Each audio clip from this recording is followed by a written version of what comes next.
the highest praise, glory, honor to our loving Savior Jesus Christ. We remember and cherish the blessed preachings and teachings of our dearly beloved parents in the Lord. Greetings to beloved Almeida family, beloved preachers, beloved brethren, visitors, isang magandang tanghali po sa inyong mga minamahal. Kailan po pasalamatan, minsan pa, ating dakilang Diyos sa mga himala na ginawa sa aming buhay, mga minamahal. Balikan ko lang mga minamahal, taong 2005 ako po ay nabautismuhan sa pangalan ni Jesus sa dako ng Amoranto, mga minamahal, sa isang dahil sa isang share ng isang kaibigan, mga minamahal. But before that, mga minamahal, 2003 pa lang is observe na po ako, mga minamahal. Ang sabi ko pa that time, mga minamahal, talagang parang hindi ko kaya, mga minamahal, sa kabanalan pa lang hindi ko kayang makasunod at sa haba ng panambahan. Pero maraming salamat sa ating dakilang Diyos, talagang kinahabagan, nagkapatuloy sa paglilingkod, mga minamahal. Alam niyo, mga minamahal, isa sa tumatak sa aking isipan sa pag-share ng isang kaibigan, mga minamahal, yun, tamang pag-address daw po dapat sa ating dakilang Diyos ay dapat lagi may pinakamamahal na Panginoong Hesus. Bagamat hindi ko pa siya kayang literal, mga minamahal, na banggitin, sa isip ko, mga minamahal, pag ako'y nananalangin ng mga minamahal, ay lagi na may pinakamamahal na Panginoong Hesus ang pag-address ko, mga minamahal. Isang araw, mga minamahal, papasok ako sa eskwelahan, mga minamahal. Nakaranas po ako ng hold up, mga minamahal. Paglagpas, mga minamahal, dyan banda sa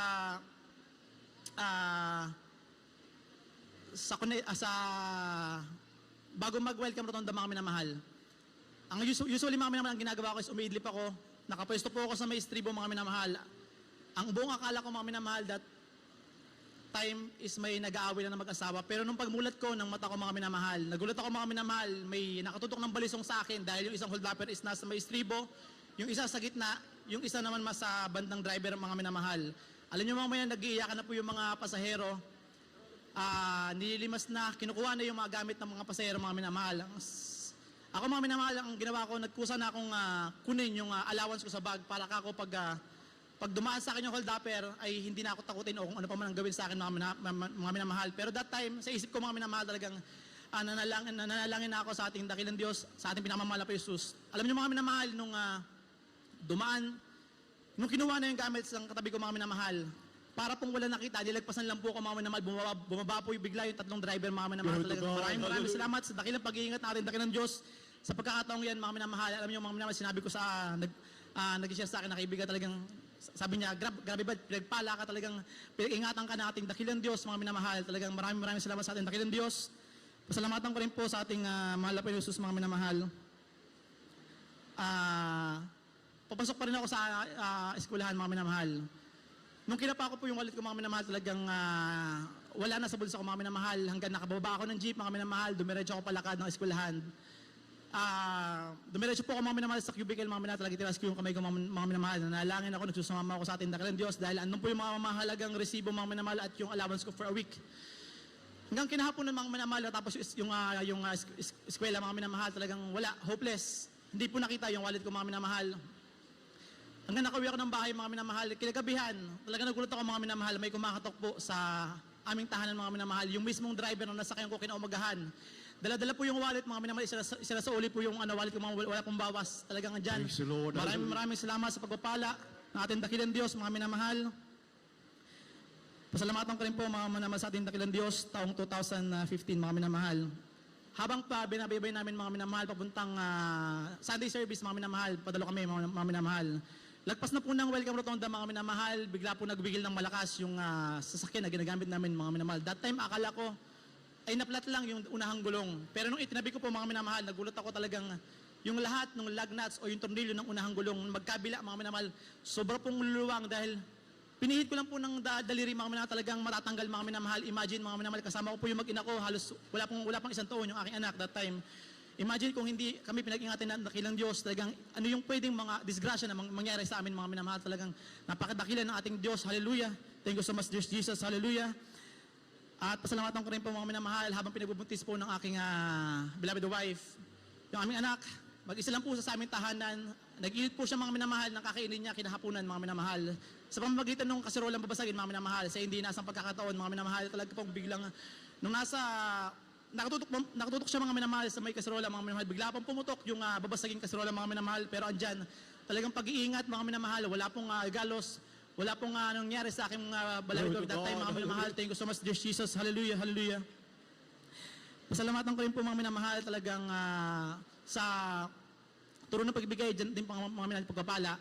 Dati-dati mga minamahal, naririnig lang din namin mga minamahal sa patutuo ng mga kapatiran, paano siya pinagpala sa patuloy na pagkatapat. Talagang naging panalangin lang din namin mga minamahal na sana magkaroon din kami ng sariling tahanan, sasakyan. Dahil 5 times kami nangupahan mga minamahal. 2 beses sa Quezon City, 3 beses sa Cavite mga minamahal. Alam niyo mga minamahal, sa isip ko pa that time nung nagkaanak na kami, sabi ko wala nang pagkakataon.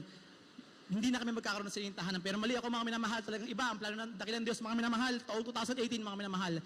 Pinagkaloob mo kami sariling tahanan ng ating Dakilang Diyos mga minamahal. Sariling sasakyan mga minamahal. Thank you so much, dear Jesus mga minamahal. Hallelujah. Pasalamatan ko rin po sa ating Dakilang Diyos mga minamahal. Sa araw-araw na pagpasok mga minamahal, ang gamit ko lang po is motorsiklo mga minamahal.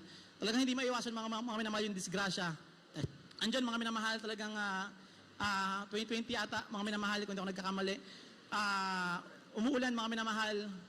At gabi kasi ang pasok ko that time mga minamahal. Nakabangga po ako ng tao mga minamahal. Halos tumilapon po yung tao mga minamahal ng 5 metro mga minamahal. Talagang grabe yung kaba ko mga minamahal. Sabi ko, nagkakasot na ako mga minamahal sa isip ko mga minamahal. Hanggang pinatabi kami ng enforcer mga minamahal. Alam mo yung mga minamahal talagang andun pa rin yung pag-iingat sa mga nakakasalubong natin, mga talagang ingatan pa rin mga minamahal, yung nabangga ko, wala pong galos mga minamahal, hanggang sabi ko, cover ako, kasi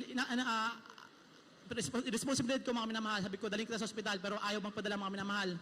Hanggang sa nagsumenyas na lang yung bigyan ko lang kung ano yung kaya ko ibigay mga minamahal.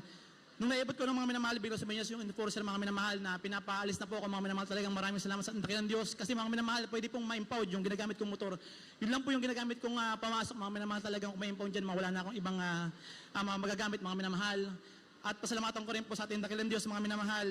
Taong January 28, 2023 mga minamahal. That was Saturday. Pauwi po ko naming tahanan galing trabaho mga minamahal.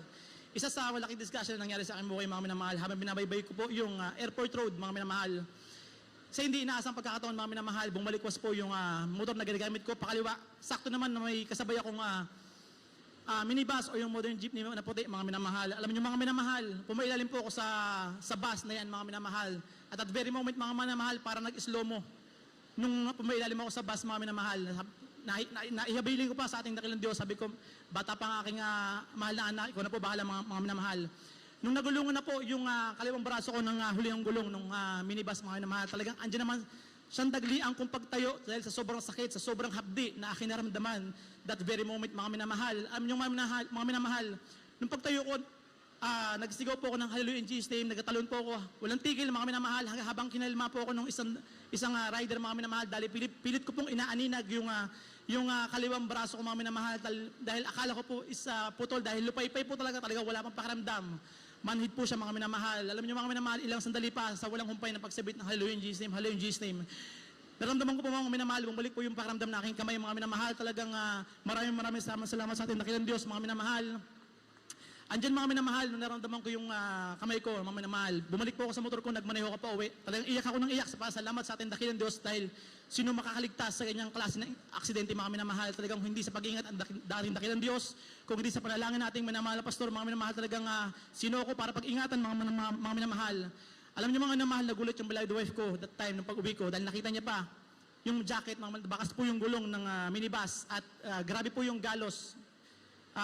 May galos dito hanggang sa tuhod mga minamahal at nagkulay violet po mga minamahal yung buo kong kaliwang braso mga minamahal. Talagang itinaas namin ang aming kamay naman, nagpapasalamat kami sa ating Dakilang Diyos sa himalang gawa na yan mga minamahal. Talagang maraming salamat sa Dakilang Diyos mga minamahal. Alam niyo mga minamahal, akala pa ng aking beloved wife that time, since nangyari yan is Sabado, ay hindi kami makakadalo ng Sunday mga minamahal. Ako mismo mga minamahal, nagulat din mga minamahal dahil normal ko pong naipapalakpak sa pagpupuri sa ating Dakilang Diyos, aking kamay mga minamahal. Hallelujah. Thank you so much, dear Jesus. Hallelujah. Glory, Kina Mandian mga minamahal is nagpa-check up kami mga minamahal. Alam niyo mga minamahal, himala sa lahat ng mga himala. Wala pong ka-fracture mga minamahal. Imagine mga minamahal, yung nipis ng braso ko mga minamahal, na magulungan ng bus na yan mga minamahal. Talagang maraming salamat po sa ating Dakilang Diyos. Hallelujah. Thank you so much, dear Jesus mga minamahal. Hallelujah. Maraming salamat sa mga pagpapala na pinagkakalob sa ating Dakilang Diyos. Kagalingin ng karamdaman, andyan, nakakasunod sa kabanalan, nakapagpuri sa aming tahanan. Kaya naman lahat ng papurit pangsabat pa salamat ay tanging sa dakilang Diyos lamang. Hallelujah, praise the Lord. Hallelujah, praise the Lord. Praise the Lord. Oh, glory to God. God bless po mga kapatid. Yan po atong beloved police. Praise the Lord, beloved Brother Jim Ragon Diaz sa buhay na patutuo.